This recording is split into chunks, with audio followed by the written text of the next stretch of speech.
So welcome everybody. Thank you so much for joining us. I'm delighted that tonight Compassion in Politics is joined by the MP sorry, I'm going to start that again because this is for a recording, so it doesn't sound very good if I fluff the first line. Okay. So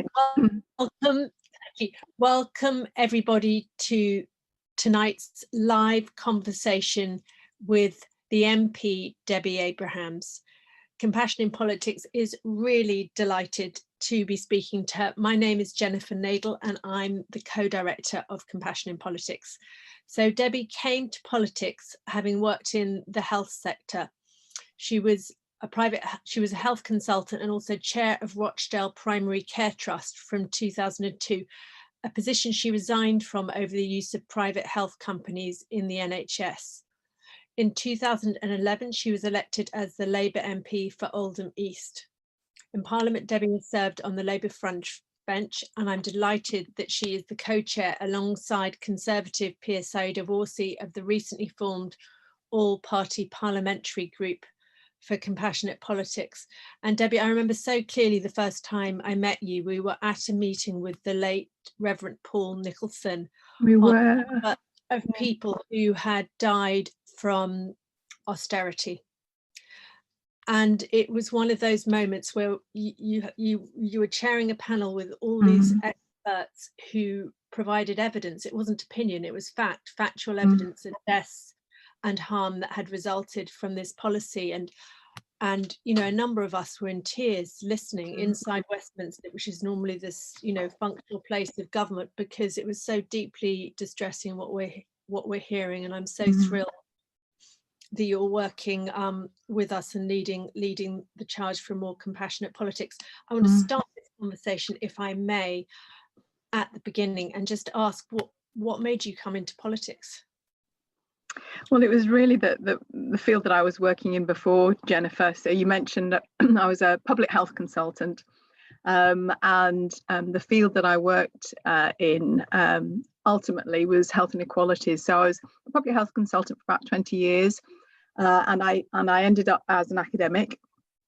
I was at the University of Liverpool. In fact, it was David Taylor Robinson who was one of the presenters at that session, who also was providing horrifying data in terms of the impact of austerity on child health and child mortality as well. Which, you know, we've got the worst child mortality in Western Europe. You know, for the 6th richest country in the world, that's just totally unacceptable. And that it's rising at a time like this is absolutely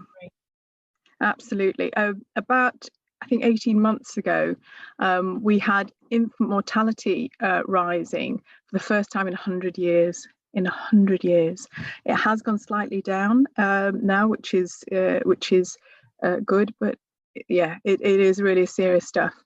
But so I was doing that for about 20 years, and the more you find out about and research into inequality, you realise that health inequalities, they are the outcome of the socioeconomic inequalities within a society. So the gap between the rich and poor, the gap in wealth that we have in our society, the gap in power, and that's one that's often forgotten. We don't know as much as we should about the importance of power and how that has an independent and universal effect on our health, the status that we have within a society, how important that is. And you know, that's what I was researching into, and as a consequence, I realised that the biggest impact that you can have is about influencing those gaps, so getting the policy right at a national level so that it filters down. You know, that was really what drove me, and not bad for somebody who left school at 16 with just 3 O levels as they were. So it was a hard slog working and sort of getting more O levels and A levels and then going to uni and so on. So, but I'm very glad that I did. It's a really important field, and that's, as I say, what drove me into politics. And was there a precipitating moment around the use of private healthcare in the NHS that influenced that decision to go into politics? that was one of the things. I mean, if you look at, I'm a Labour MP. This was during a Labour administration, and the reason I'm a Labour MP is I have shared values with my party, but I was incredibly concerned in terms of where we were going with the involvement of the private sector in providing our healthcare, and ultimately we've seen it sort of go into commissioning our healthcare services as well.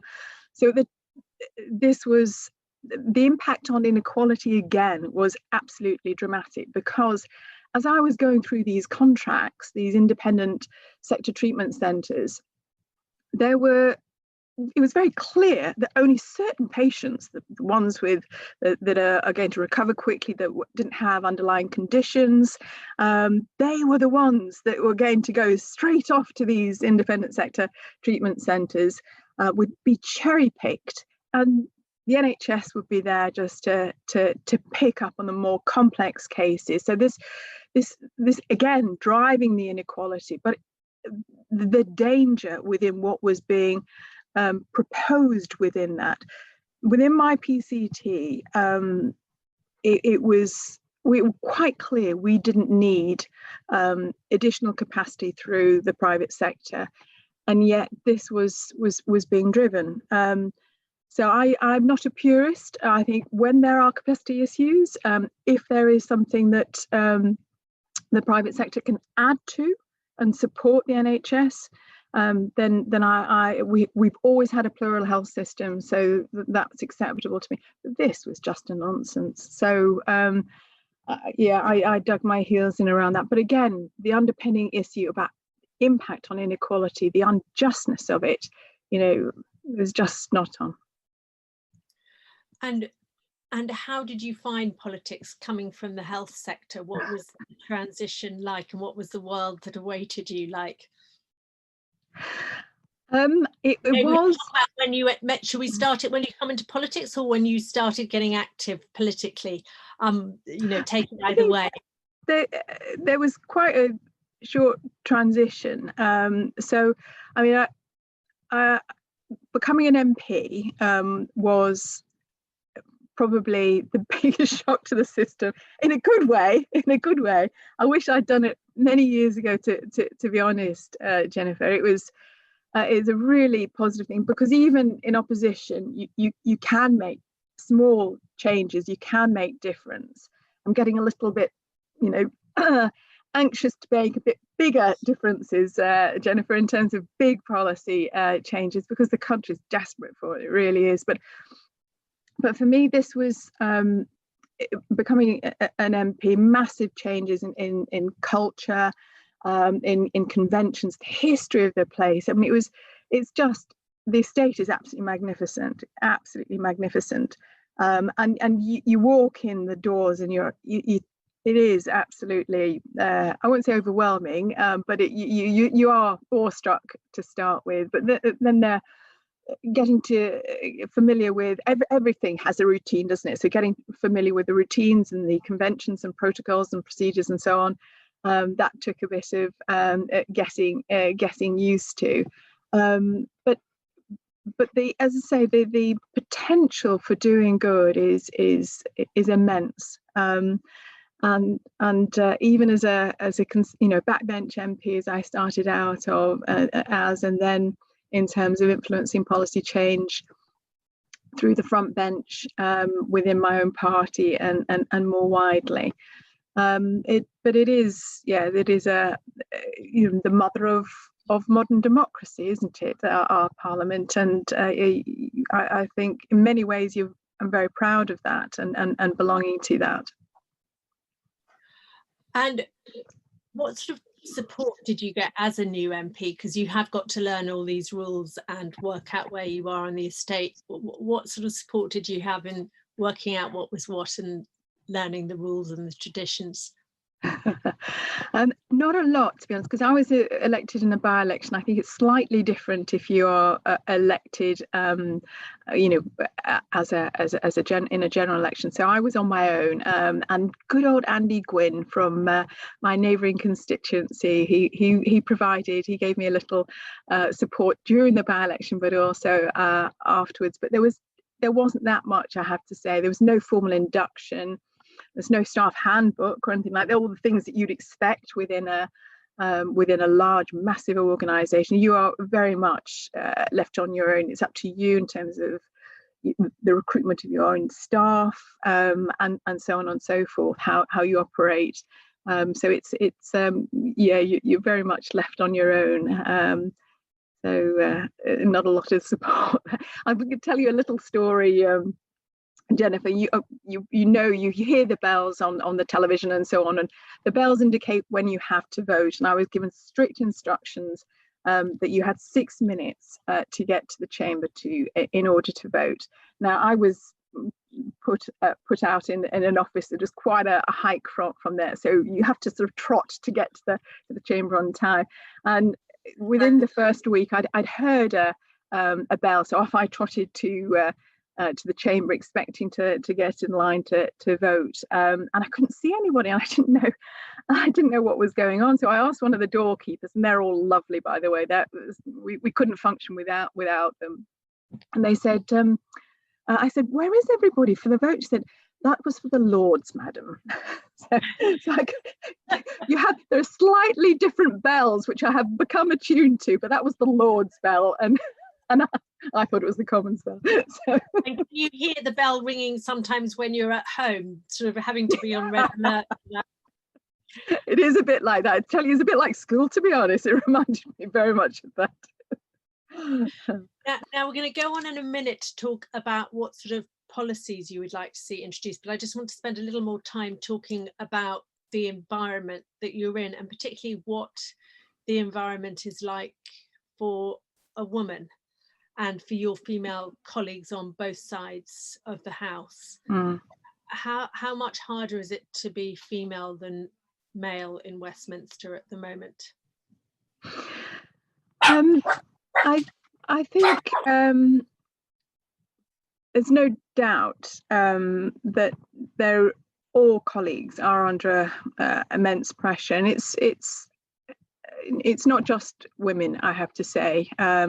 So colleagues of colour have also come under immense pressure as well. There's a lot of hate around at the moment in society, Jennifer, and that's, you know, that we are seen as fair game, but women, and especially women of colour, have had an extensive amount of online abuse. I consider myself one of the lucky ones. It hasn't been as bad as, for example, Diane Abbott, some of my Jewish colleagues as well, Luciana Berger before she left. I mean, dreadful, absolute, just unacceptable, horrendous abuse that nobody should have to tolerate. But so it is very very unpleasant, very different from most, I won't say all jobs, but most jobs. But I think, and I say I have a summer school for young people. So I say this to the young people and to when I go on my school visits as well. There has to be some recognition that this will happen, and you have to be quite resilient. It's still unacceptable, but you do need to be quite tough if you're going into this world. But you and I, Jennifer, know that what we're trying to do is to make the type of abuse that's happening increasingly unacceptable. We're not going to change things overnight, so we need to be strong. We need to be strong, and we work very closely together to give each other the support. But we also need to put in place measures, because it is completely unacceptable, the level of abuse that we are subjected to. I mean, death threats, sexual violence, It's just not on. So if we just for a moment talk about some of the initiatives that we're trying to do through the APPG that you share, one of them is trying to confront those levels of hate, and in particular the social media companies that amplify and profit from those measures. Could you talk a bit about what we're trying to do and what you would like to see happen in terms of what can be done to limit the expression of hate? Ultimately, personally, I believe that we should be regulating social media. So we obviously have the online harms bill that is going through Parliament, but until that is legislated for, we need to, and the group that I co-chair with Saida have been trying to make social media companies accountable. So we have a group of MPs again across all parties who are putting our lobbying the social media companies to make them accountable for the posts that are put up on their platforms. It's about abuse, but I personally don't think it should be solely about abuse. What, for example, President Trump has done with the distortion of fact is again unacceptable. It's particularly unacceptable from a person in his position of power, and again how that is received in the country and what it does. We have to recognise that as politicians we are all leaders, and how that then the impact that has and the ripples through society, it can't be underestimated. It has not been helpful, I think, for America, for the posts that have been made on Twitter by the president in relation to that. So yes, online harms, but also we should be holding them to account for misinformation. They are seeming to act on that a little bit now, but it needs to be much quicker and much better, more extensive. Yes, it's a kind of closing the stable door when the horse is well and truly Absolutely. too late. And I know Compassion in Politics is launching a campaign around this next week, so please, if you're not already signed up to Compassion in Politics newsletter, do, because we'll be asking all of you to send a message to the social media companies, asking them really to enforce their own policies. They're not doing what they say they do, and I know that you have also, you are also asking to see them as well, because you'd like an Indeed, yes. I just we must act, as I say, until legislation is in place. And I think that's only fair, Jennifer. We have mainstream media who are subject to regulation. We must be having the same for social media platforms as well. They must be held accountable.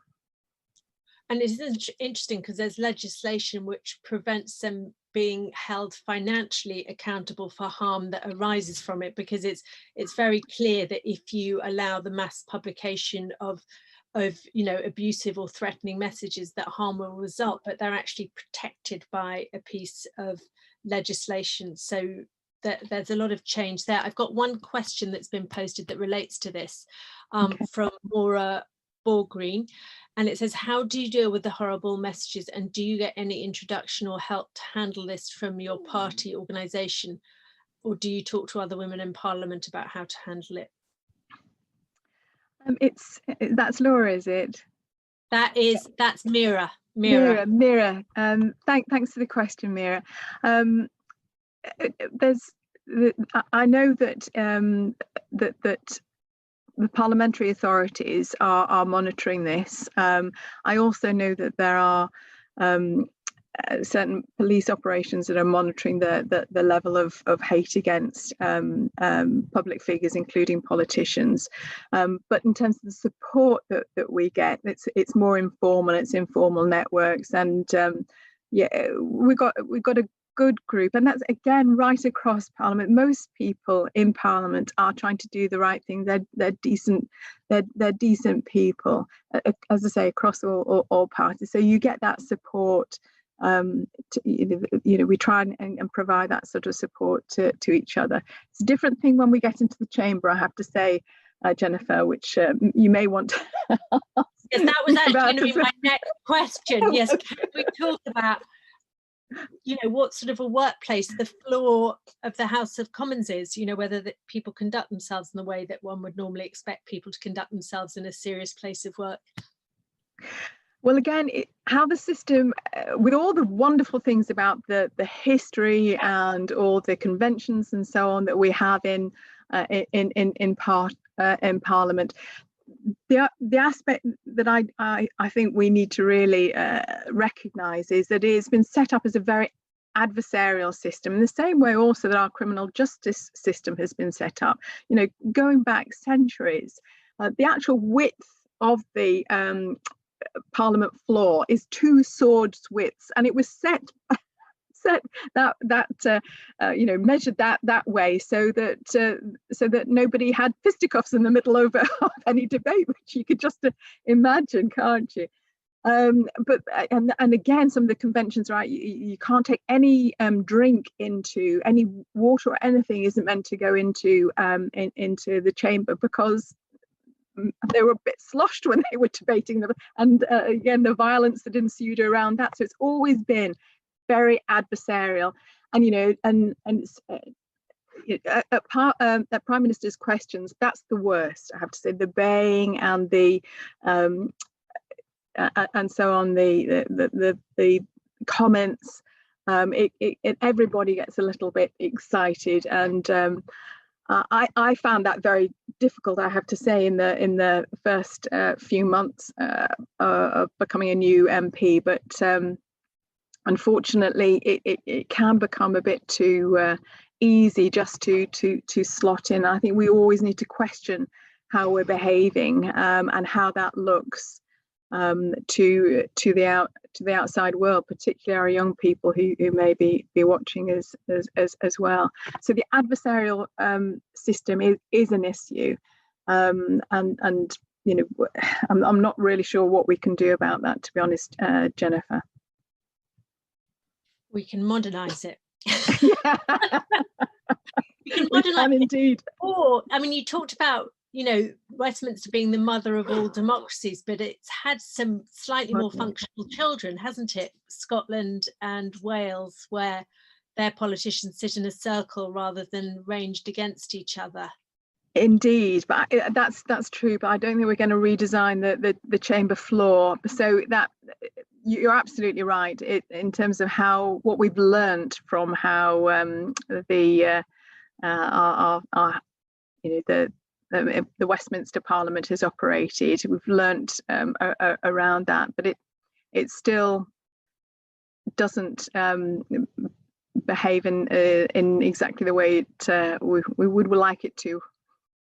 And you mentioned a moment ago, you said that most politicians on all sides come into politics for the right reasons. You may disagree about the ways those goals should be achieved, but most people come for good reasons. How easy is it to work with the other side in such an adversarial system? To find politicians you agree with that, are across a party line? Again, I think, and I can say this of Conservative colleagues as well, a number of Conservative colleagues, I believe, are very passionate about doing something about the level of poverty and inequality that we have across our society. I think there may be slight differences in the question of how you achieve that, but because we have this adversarial system, there is a tendency not to allow for us to coalesce around common agreement. It tends to be and especially when you have a system where you have a majority government, where there's no need to cooperate and collaborate with opposition MPs, it becomes more difficult to bring in those more, as I say, consensual views. So I think that is, again, something in terms of what we're talking about around modernising how we operate. That's one of the issues. But given the all party groups can work and do work so well, I think it would be useful to be able to have, to learn something from there and to be able to extend their remit as well. Absolutely. Now I want to sort of segue into the substance of what compassionate politics would look like, and I'm getting some questions here about your work on the Work and Pensions Committee, and in particular the level that pensions and universal credit are set at. Where do you stand on where those levels are set, and what would you like to see happen to them? Well, overall, I think our social security system is not fit for the 21st century. I believe that we should be reforming our social security system, so it's something that we can be proud of. We know that disabled people, many working people on low incomes, over 4 million children are living in poverty.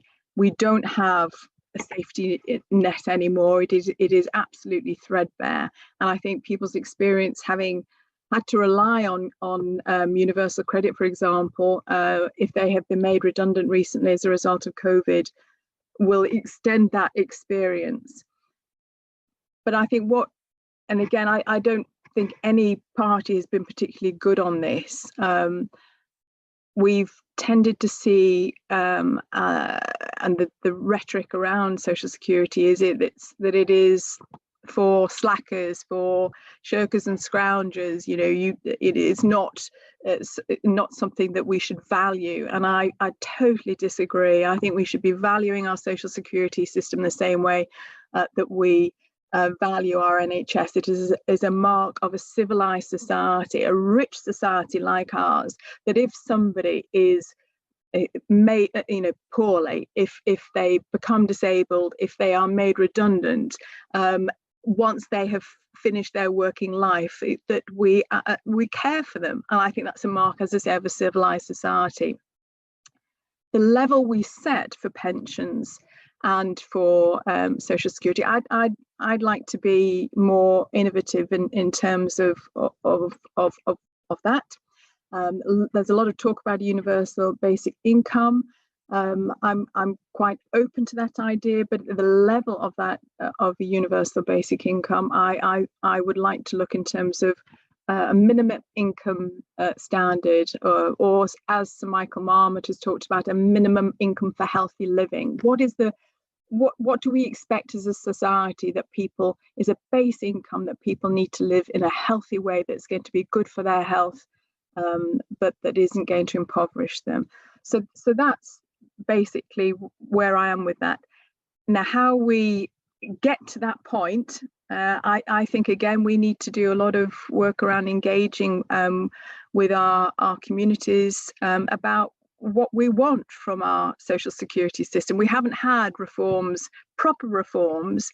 I don't consider universal credit an extensive reform. It may have created all sorts of, in terms of its implementation, issues, but in terms of the overall structure of our social security system, we haven't had any reforms since the end of the Second World War, and that's the level of reform I think that we need now.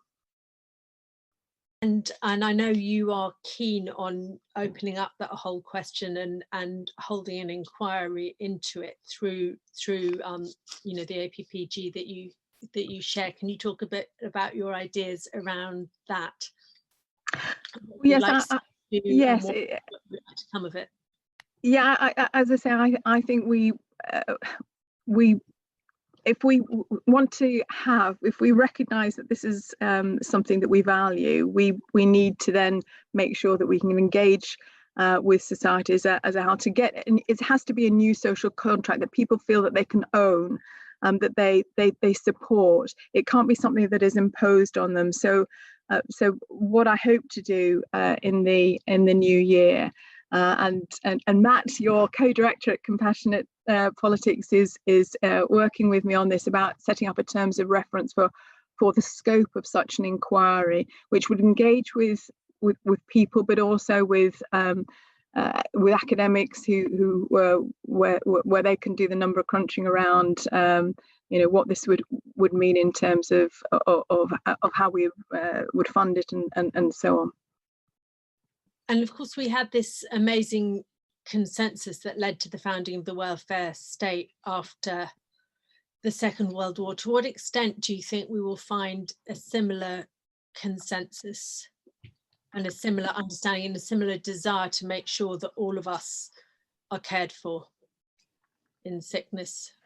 I think we have I think there's an opportunity, given that, as I say, more and more people now will be relying on social security, and given where we are with COVID and the impact that has had on the economy, that's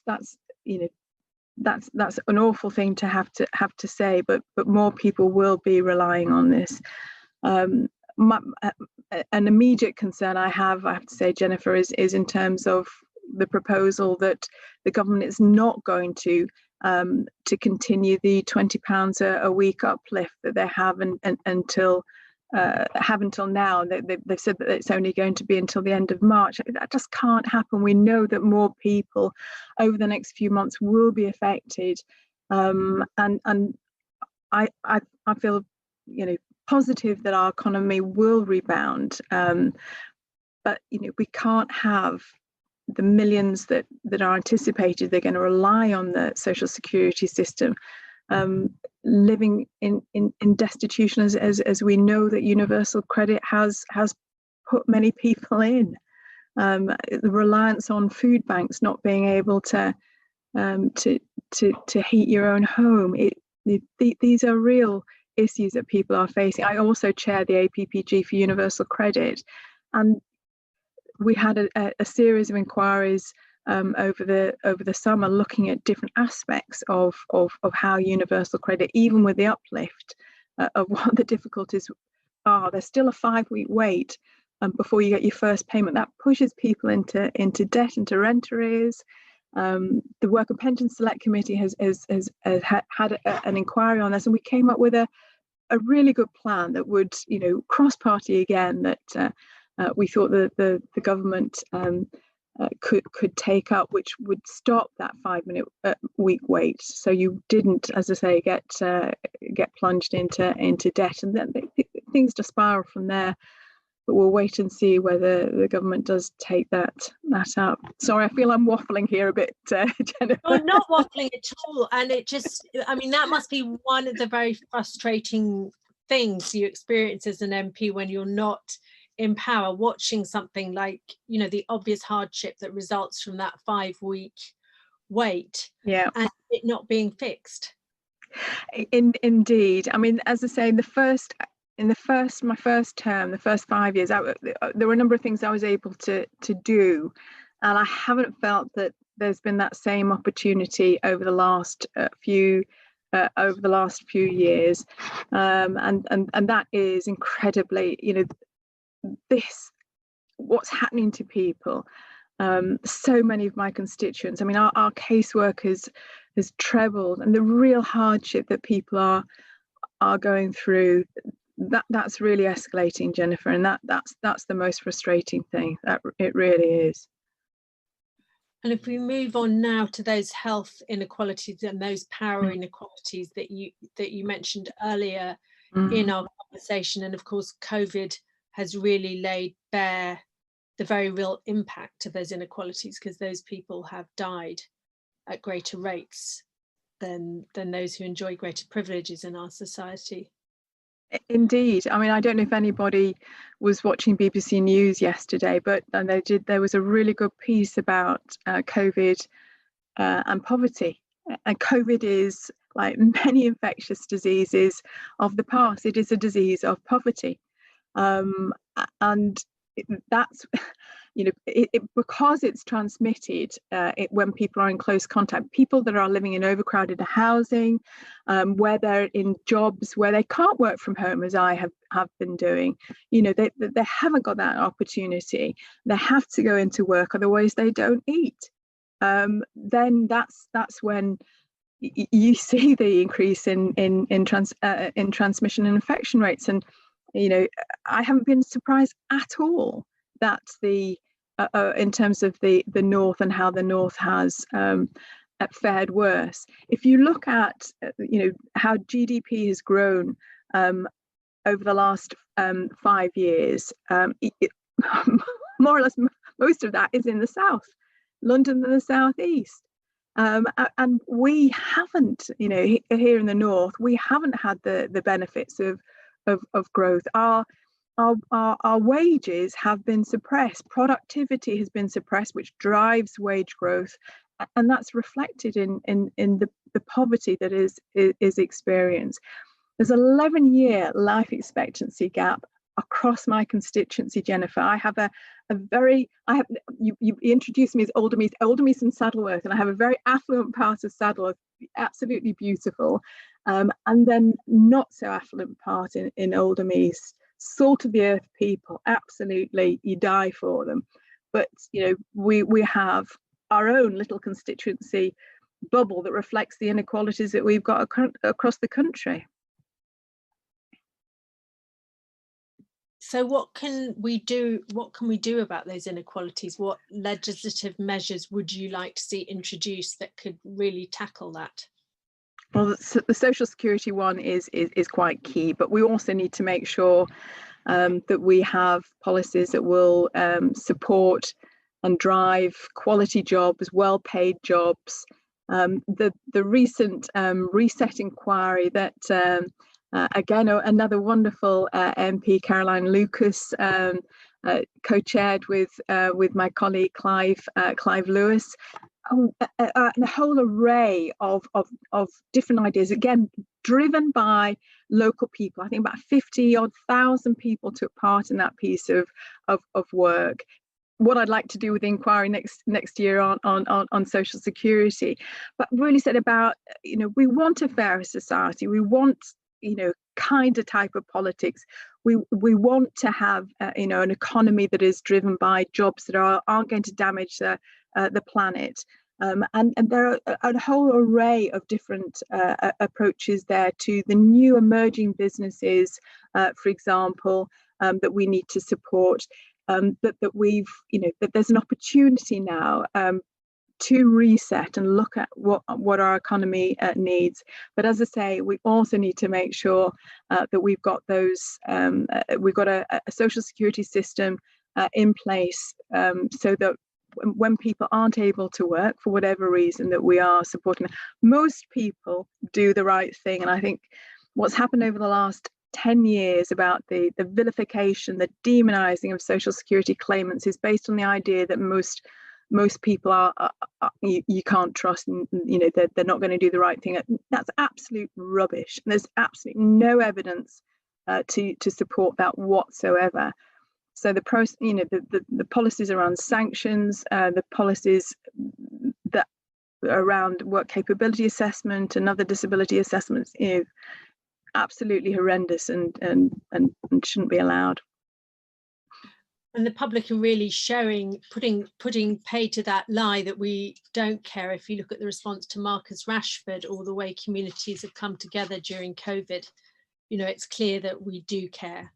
Absolutely. And I think it was you, Jennifer, that said when we were in the Kind Fest recently about the evidence of children, when you have children, and you look at how they react, and even at the age very, very young, a few months old, how they engage with people, with their peers, then they hate unfairness and unkindness. So if a toy is taken from one, they'll try and give it back to them.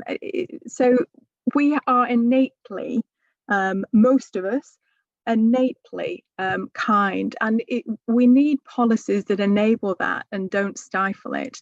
And that starts with leadership. So we're going round in a circle a little bit here, Jennifer. How we as leaders can promote and enhance that in how we behave in Parliament, but also in our policies that we develop. I personally would like to see policies that look at equalities. We often see impact assessments, but we don't see equality impact assessments, looking at how different policies will impact on different socioeconomic groups, which in turn will affect their health. Yeah, absolutely. And that's very much at the heart of what our mission at Compassion Politics is. You know, how can you pass a piece of legislation or a statutory instrument without knowing what its impact is going to be on the poorest segments of society? It seems absolutely insane that that isn't done. And that would seem to be one immediate fix that could be introduced. I'm also wondering about Section 1 of the Equalities Act, which is a clause which exists on our statute book, so it's already there, and it would give people socioeconomic rights. It just hasn't been enacted. How much of a difference do you think it would make if that was enacted? A massive difference, because it gives you the legislative framework that is there for you to use. Let's be clear, not all equality legislation is adhered to, even though it is on the statute book, but it is if it's not there, there's no way you can challenge it. So it is really important, and agencies like the Equality and Human Rights Commission then would have a basis for challenging policies. We're coming up to the International Day of Disabled People, and you know, I'm conscious that we have a raft of equality legislation for disabled people, which aren't always followed, unfortunately. But without the equality, the EHRC are able to use that legislation to see how supported and equally treated disabled people are. Without that, we can't do that, can we? Absolutely not. So I'm just going to take a few questions from the question thread here. I've got one from Charles House. Has ring fencing NHS funding had the perverse effect of depriving public health of resources to keep the population healthy, to invest in primary prevention? I'm not sure if I've actually read that in the way that it makes sense when you see it on the written page.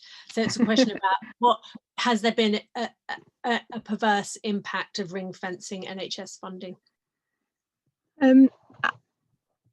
Charles, I may be a little bit out of date with this, but if you're talking specifically about the transfer of public health funding and then to local authorities, and then it was ring fenced to protect, that hasn't really happened. So if and I think I'm right in this, don't hold me to it, but I think I'm right in saying that the level of public health funding is actually pro rata, has actually gone down. So there was, I know, in the transfer, and then it was protected, but then it hasn't been. I mean, that in principle, transferring public health to local authorities and having an impact on potentially all the council departments there was a good idea. In practice, it meant that it has been deprioritized. It wasn't at a chief officer level. So directors of public health vary whether they sit at the top table. So then, in terms of their ability to influence different departments across the local authority, has been diminished. And thinking about now how public health teams are, I don't know how they're managing, to be honest, with all that has been thrown at them over the last 6-9 months. It's just the pressure that they are under is immense with minimal resources. It is, you know, it is shocking, really. But I think overall, Charles, I think that you're right in terms of primary prevention. people didn't understand and don't understand public health as a whole, and the opportunities that can bring. And look where we are now because of that. Absolutely.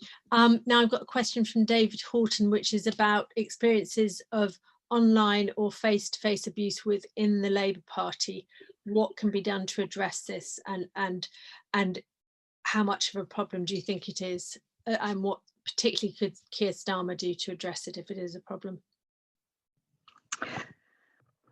Well, I'm not really aware of that, I have to say, but I think wherever abuse occurs, it should be stopped. So if that is somebody who is a member of a party, and that abuse is reported, then it should be stopped. I have personal experience of that, and when I brought it to the attention of the party, it was stopped. But as I say, I'm not really involved in that level of party monitoring and enforcement. That's very much Keir and Angie's domain, with the new General Secretary, David Evans.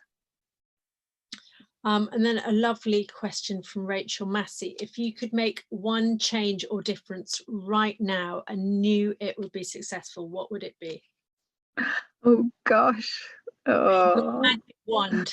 Yeah, that's it. Yes, give me my magic wand. Or as my daughter say, where's your unicorn, mum, and your rainbows? That's what you need.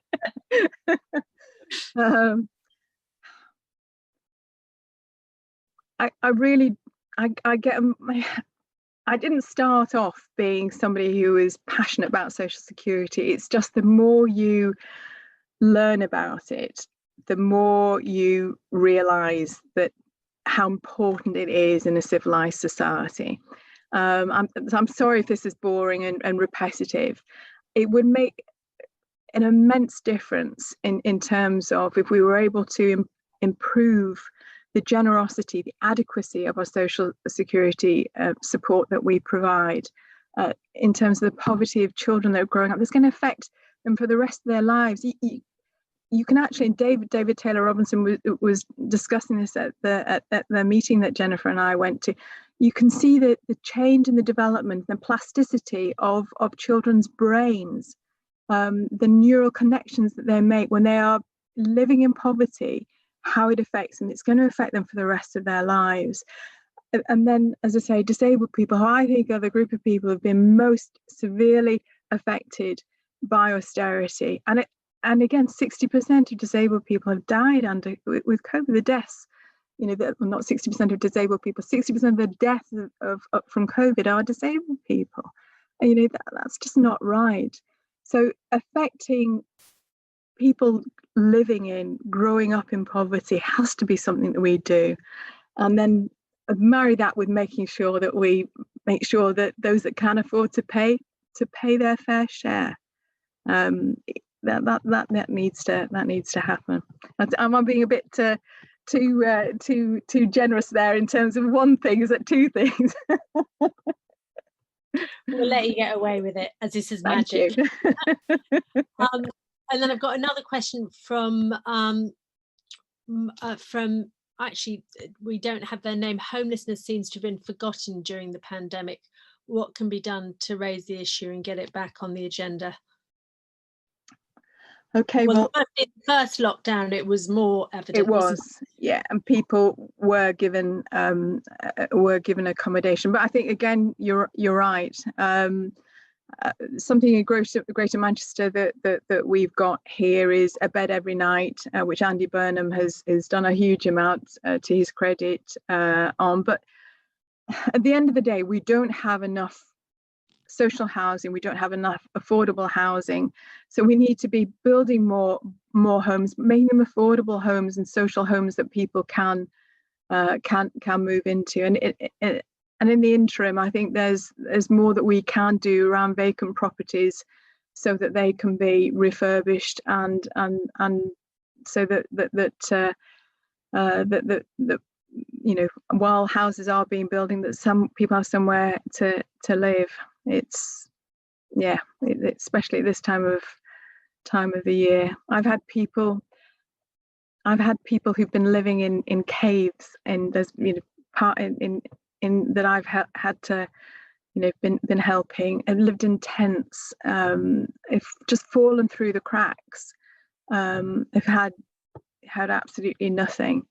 And if you think, I think it's about 120,000 children who are living in temporary accommodation as well, across the country. It's just not good enough, is it? No, it's unspeakable. It really is.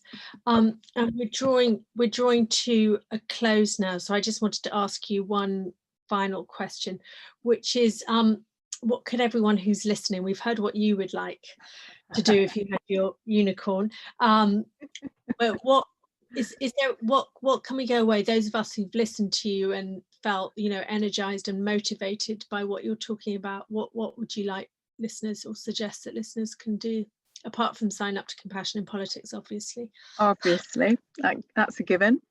There are a number of things. I think it's very important for people to get involved. So if we're going to make a difference, I think we do need an increased political awareness. So get involved, whoever your party is, and hold people to account. If you don't want to get involved in a political party, citizens' assemblies, I'm very, very keen that we, again, this is a way of engaging people, devolving power, getting people involved in decision making at a low, at a level other than political level. Get involved. I decided to get involved because I thought, well, I can't just carp on the sidelines. If you want to change, you've got to get stuck in. So get involved. And it is worth it. It really is. And we will welcome you with open arms. But yeah, there are loads of ways that you can get involved. And if you live locally by any chance, there's the Oldham Food Bank. There's Action Together. There's some lovely groups that you may want to get involved in, and as Jennifer will say, kindness goes a lot. Where you benefit from kindness and compassion as much as the person that's receiving it. So that little bit of kindness can go a long way for lots of people. Absolutely. Debbie, thank you so much for your time, and thank you all who joined us. There is a recording being made of this conversation, so if you know other people who weren't able to be here to hear it live, we will be circulating that as soon as we've managed to turn it around. And Debbie, thanks for this conversation and for everything you do to try and make politics more compassionate and make the world a fairer place. Thank you. My pleasure, Jennifer, and thank you.